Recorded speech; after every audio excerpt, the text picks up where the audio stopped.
Halo guys, welcome back. Kali ini kita bakalan bahas soal jabatan berencana ahli pertama SP3K ya ataupun SKB CPNS. Soalnya mirip ya, sama mungkin karena eh, berasal dari jabatan fungsional ahli perencana yang diatur dalam Permenpan terbaru tahun 2020 ya.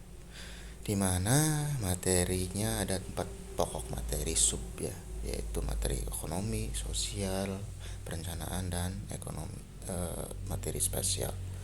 Oke, langsung saja tanpa banyak basa-basi kita bahas soal yang pertama.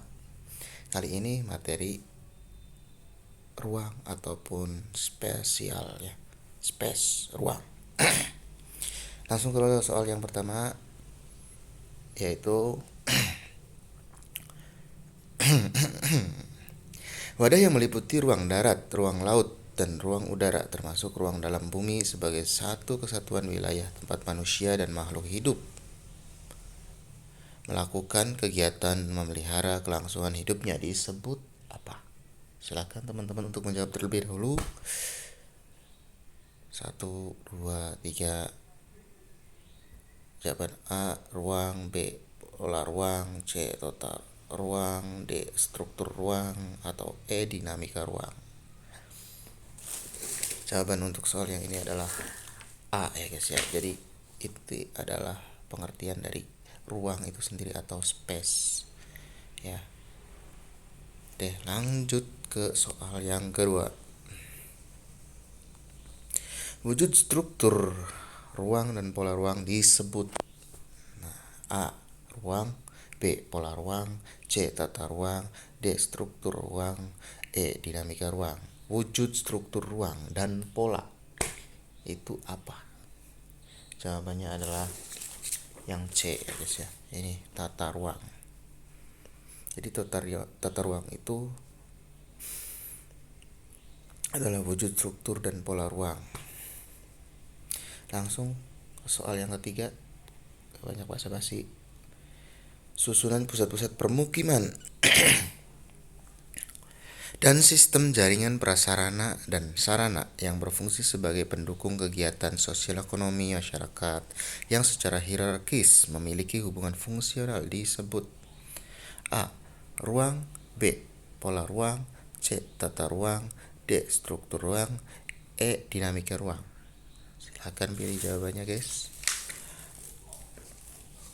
1, 2, 3 dan jawabannya adalah D. Struktur ruang ya.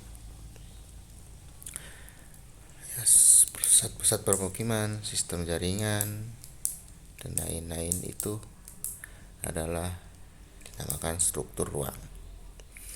Oke, langsung ke soal yang keempat. Distribusi peruntukan ruang dalam suatu wilayah yang meliputi peruntukan ruang ini ya, salah ketik, untuk fungsi lindung dan peruntukan ruang untuk fungsi budidaya disebut apakah ini? Silakan jawab. Untuk A ruang, B pola ruang, C tata ruang, D struktur ruang, E dinamika ruang. Jawabannya adalah yang B ya teman-teman. Ini adalah pola ruang. Jadi pola ruang itu distribusinya untuk ruang-ruang space ini untuk apa? Itu namanya dinamakan pola ruang. Oke, langsung next ke soal yang kelima. Dalam penataan ruang di dalamnya terdapat sistem proses yang terdiri dari perencanaan tata ruang A, B pemanfaatan ruang, C pengendalian pemanfaatan ruang, D semua benar, E A dan B benar. Silakan teman-teman untuk menjawab terlebih dahulu. 1, 2, 3 dan jawabannya adalah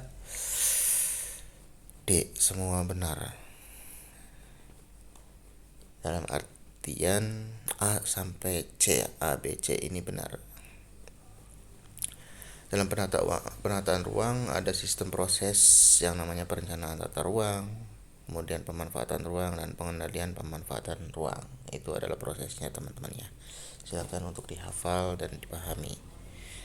Oke, langsung kita next ke soal berikutnya, soal keenam. Struktur ruang dan pola ruang yang mempunyai jangkauan pelayanan pada tingkat internal perkotaan disebut apa nih guys? Silakan.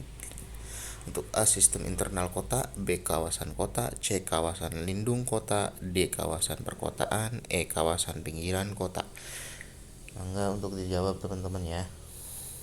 1, 2, 3. Untuk soal nomor 6 jawabannya adalah A, sistem internal kota. Karena tidak disebutkan ya, ada internal kota, perkotaan disebut struktur ruang. Oke, langsung kita sistem kerja. Langsung saja ke soal yang berikutnya, soal nomor 7. Kawasan metropolitan adalah kawasan perkotaan yang terdiri atas sebuah kawasan perkotaan yang berdiri sendiri atau kawasan perkotaan inti dengan kawasan perkotaan di sekitarnya yang saling memiliki keterkaitan fungsional yang dihubungkan dengan sistem jaringan prasarana wilayah yang terintegrasi dengan jumlah penduduk secara keseluruhan sekurang-kurangnya berapa? A, 10 juta jiwa, B, 5 juta jiwa, C, 3 juta jiwa, D, 2 juta jiwa, atau E, 1 juta jiwa. Silakan untuk teman-teman milih 1, 2, 3, dan jawaban untuk nomor 7 ini adalah E ya teman-teman. Jadi sekurang-kurangnya keseluruhan penduduk itu adalah minimal 1 juta jiwa. Itu adalah kawasan metropolitan. Dan next untuk soal yang 8. Wilayah kawasan strategis nasional yang penataan ruangnya diprioritaskan karena mempunyai pengaruh sangat penting, kecuali A, kedaulatan negara, B, pertahanan dan keamanan negara, C, ekonomi, D, sosial budaya dan lingkungan, E, simbol bangsa. Silakan teman-teman untuk menjawab. 1, 2, 3, dan soal nomor 8 ini jawabannya adalah E tentunya ya teman-teman. Simbol bangsa, kecuali ini karena simbol bangsa nggak punya ruang ya guys ya. Simbol bangsa cuma sekedar lambang seperti itu.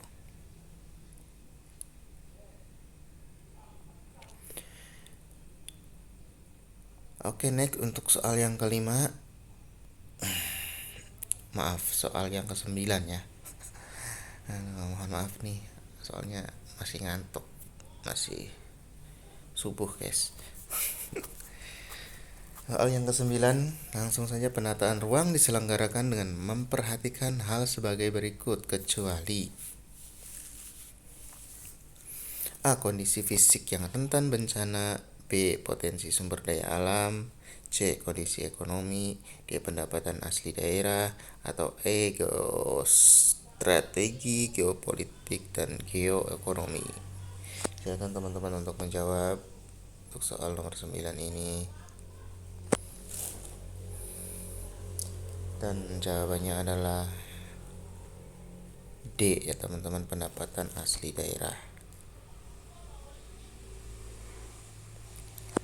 Lagi-lagi kita harus teliti dengan kata kecuali ya teman-teman.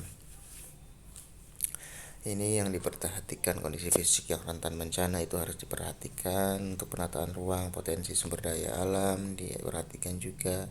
Kondisi ekonomi tentu saja gitu kan, bagaimana kita dapat membangun anggarannya gitu kan. Kemudian geostrategi, geopolitik, dan geoekonomi juga. Tapi untuk pendapatan asli daerah tentunya tidak termasuk ya teman-teman. Oke, langsung kita soal yang ke-10. Penetapan rancangan peraturan daerah kabupaten atau kota tentang rencana tata ruang wilayah kabupaten kota dan rencana rinci tata ruang terlebih dahulu harus mendapat persetujuan substansi dari titik-titik setelah mendapatkan rekomendasi. Jadi mendapat persetujuan dari siapa? setelah mendapat rekomendasi dari siapa ini ya teman-teman. Substansi dari titik-titik, persetujuan setelah mendapatkan rekomendasi dari titik-titik gitu. A. Gubernur, menteri. B. Menteri, gubernur. C. Bupati, gubernur. D. Gubernur, bupati. Atau E. Semua jawaban yang benar. Yang jelas bukan yang E teman-teman, nggak mungkin semuanya benar. Jadi silakan untuk teman-teman untuk menjawab. 1, 2, 3 untuk jawaban nomor 10 adalah yang D ya teman-teman. Jadi harus mendapat persetujuan substansi dari gubernur setelah mendapatkan rekomendasi dari bupati.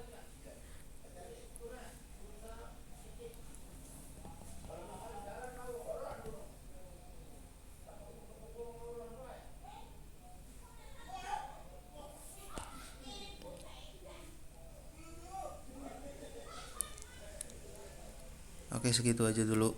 Kita next ke soal yang berikutnya lain waktu ya guys ya. Bye bye.